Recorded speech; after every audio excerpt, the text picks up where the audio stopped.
गुजरात में मिनी बांग्लादेश के सफाई के बाद एक बार फिर से गरजा बुलडोजर। 400 से ज्यादा अवैध मकानों को किया बुलडोजर से ध्वस्त। गुजरात के बापूनगर में बांग्लादेशी घुसपैठियों के अवैध कब्जों को किया मुक्त। गुजरात में अवैध अतिक्रमण पर बुलडोजर गरजने का सिलसिला लगातार जारी है। ये थमा नहीं है, बल्कि ये सिलसिला ताबड़तोड़ तरीके से देखने को मिल रहा है। इस बीच बड़ी खबर सामने आ रही है अहमदाबाद के बापूनगर से, जहां मेगा बुलडोजर एक्शन के तहत अवैध अतिक्रमण को ध्वस्त कर दिया गया है। दरअसल आपको बता दें कि गुरुवार को सुबह से ही बुलडोजर ने बापूनगर इलाके में 400 से ज्यादा अस्थायी और स्थायी मकानों को और दुकानों को ध्वस्त कर दिया है। बताया जा रहा है कि ये जो अतिक्रमण है वो सरकारी जमीनों पर अवैध तरीके से किया गया था और यहाँ पर बड़ी संख्या में अवैध बांग्लादेशी घुसपैठिए बसे हुए थे, जिन्होंने यहाँ पर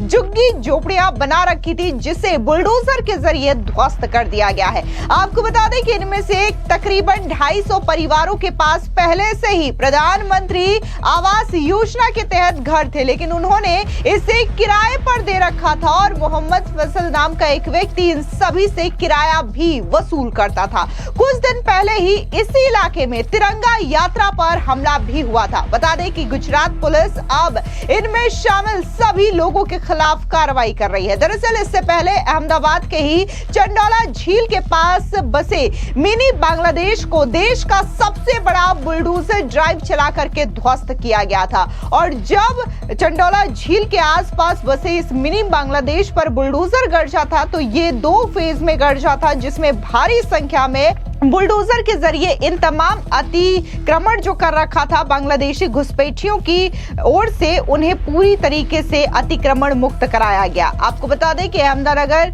नगर निगम में मिली जानकारी के मुताबिक इस इलाके के निवासियों को पहले ही अवैध निर्माण खाली करने की चेतावनी दी जा चुकी थी। इनमें से कई लोग ऐसे थे जिन्हें बाटवा इलाके में सरकारी बस्तियों में घर आवंटित किए गए थे, फिर भी उनमें से कई लोग यहाँ रहते थे और उसके बाद यहां से किराया भी वसूल करते थे। सुबह से ही अधिकारियों ने एक बड़ा अभियान शुरू कर दिया था, जिसमें 5 जेबीसी मशीनें, 8 हिटैची मशीन और कई ट्रक शामिल थे। अधिकारियों की कार्रवाई के बाद लोगों ने अपने निर्माणों से टीन की चादरें और सामान हटाना शुरू कर दिया। हालांकि किसी भी अप्रिय घटना को रोकने के लिए पुलिस की कड़ी सुरक्षा व्यवस्था भी तैनात की गई थी। बता दें कि इस तोड़फोड़ अभियान के बारे में बापूनगर क्षेत्र से बीजेपी के पार्षद प्रकाश गुज्जर ने कहा कि अकबर नगर झुग्गी बस्ती के नाम से मशहूर ये इलाका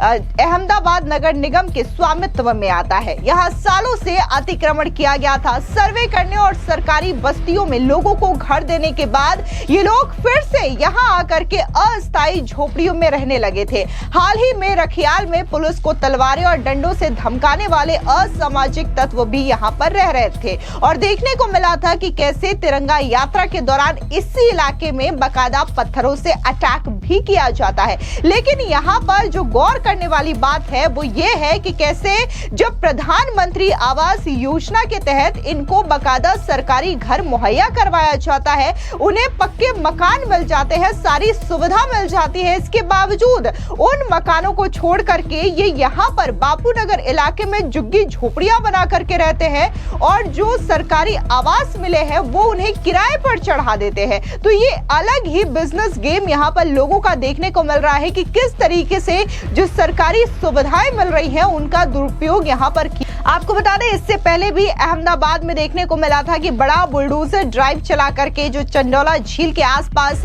मिनी बांग्लादेश बसा हुआ था, इसे भी पूरी तरीके से ध्वस्त किया गया। आपको बता दें कि ये एरिया पिछले 10-15 सालों में इतना ज्यादा यहाँ पर अतिक्रमण बसाया गया कि सरकार ने बाकायदा इसका सर्वे कराया। उसके बाद यहाँ पर कई सारी खामियां पाई गई कि कैसे यहाँ पर असामाजिक तत्व जो है वो लगातार क्राइम को भी बढ़ावा दे रहे हैं, जिसके बाद जो प्रशासन है उसकी नींद खुलती है और उसके बाद चंडोला झील के आसपास बसे इस मिनी बांग्लादेश का सफाया करवाया जाता है। लेकिन इसमें एक और बड़ी सच्चाई, एक और बड़ा राज सामने आता है कि कैसे ये जो बांग्लादेशी है वो खुद से यहाँ पर आकर के नहीं बसे थे, बल्कि इसे लल्ला पठान नाम के एक एजेंट या ये कहे कि डॉन ने ला करके बसाया था और ये बाकायदा इनको यहाँ पर रखता था, घर बनवा करके देता था, झुग्गी झोपड़ी बनवा करके देता था, फर्जी डॉक्यूमेंट्स बनवा करके देता था और इसके जरिए मोटी रकम इन बांग्लादेशियों से वसूल करता था ताकि इन्हें अवैध तरीके से भारत के अंदर ये बसा सके। आपको बता दें कि जब लल्ला पठान की गिरफ्तारी हुई तो और भी कई सारे राज सामने आए कि कैसे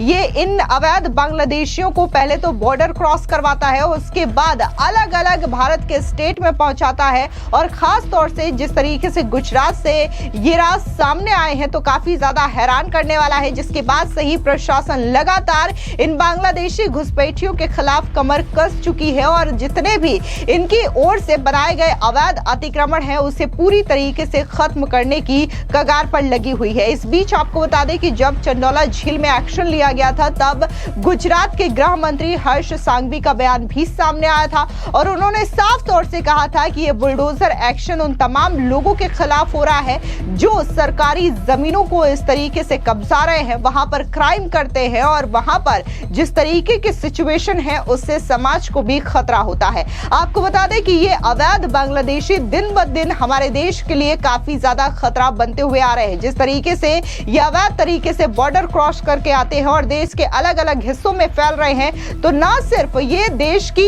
एकता अखंडता के लिए खतरा है, राष्ट्रीय सुरक्षा के लिए खतरा है, बल्कि जो हमारे भारत के नागरिक हैं उनकी रोजी रोटी के लिए एक बड़ा खतरा है, क्योंकि इस बात को खुद देश के उपराष्ट्रपति जगदीप धनखड़ की ओर से भी दोहराई गई है। उन्होंने साफ तौर से कहा कि कैसे हमारे देश में मिलियन से भी ज्यादा अवैध बांग्लादेशी घुसपैठिए हैं जो कि इल्लीगल तरीके से हमारे देश के अलग अलग हिस्सों में बसे हुए हैं और ये हमारे राष्ट्रीय एकता, सुरक्षा और अखंडता के लिए बहुत बड़ा खतरा बन करके उभर रहे हैं और हमें इसके बारे में सोचना चाहिए, क्योंकि जिस तरीके से ये डिसबैलेंस हो रहा है देश में वो आने वाले समय में बेहद खतरनाक रूप ले सकता है। इतना ही नहीं, उन्होंने बकायदा इस बात पर भी गौर किया कि जिस तरीके से इनकी संख्या बढ़ रही है तो कहीं ना कहीं हमारा जो रोजगार है उस पर भी ये बांग्लादेशी घुसपैठिए इफेक्ट कर रहे हैं। इससे पहले आपको बता दें कि आंध्र प्रदेश के डिप्टी सीएम पवन कल्याण भी इसको लेकर के चेतावनी दे चुके हैं बांग्लादेशी घुसपैठियों को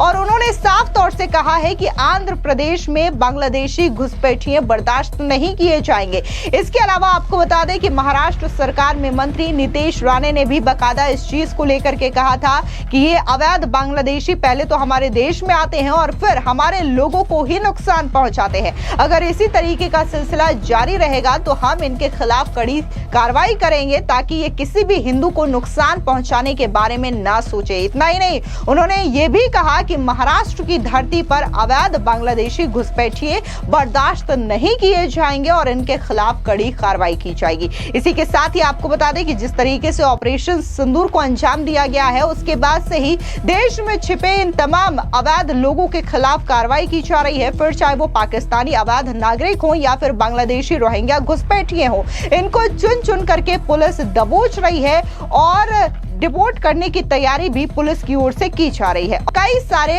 अवैध बांग्लादेशी और रोहिंग्या घुसपैठियों को उनके देश डिपोर्ट भी किया जा चुका है। फिलहाल इस पूरी खबर पर आपकी क्या राय है, कमेंट सेक्शन में जरूर बताएं। धन्यवाद।